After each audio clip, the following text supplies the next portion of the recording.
Sheriff Chris Nacco says the deputies involved in this are heroes, and he says you can see that by just watching the video.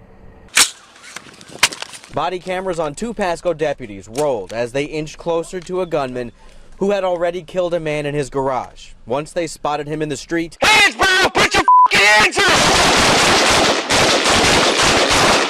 Suddenly, deputies Nick Carmack and Michael Sudler were in a shootout with Brian Desario last Thursday. Stand by! I need a shield! Get the shield out of my f***ing truck!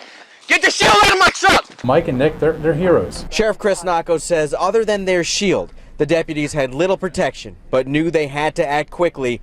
An elementary school packed with students is just a few hundred yards away. Probably moments before this, they were driving and patrol, doing what they had to do. And seconds later, they're in a life and death situation, putting their lives on the line. Minutes before deputies arrived at the scene in the Gulf Highlands community, Desario's mother called 911. I need you to tell me exactly what happened. My son shot someone. He is schizophrenic. Please get the officers and the ambulance here now. He's got a loaded gun. Detectives say Desario is mentally ill and killed a family friend, David Armstrong, because he thought Armstrong hit on his imaginary girlfriend.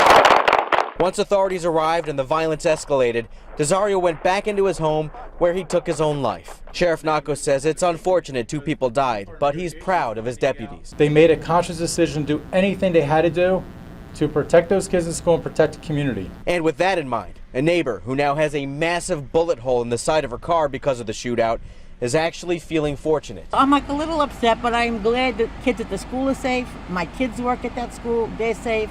The cops were amazing. And Sheriff Nacco says investigators found Desario with 2 rifles, an AR-15 and a .22 caliber. He says it's unclear how he got a hold of those weapons. As for the deputies, we're told they're shaken up, but they're going to be okay. In Pasco County, Aaron Mesmer, Fox 13 News.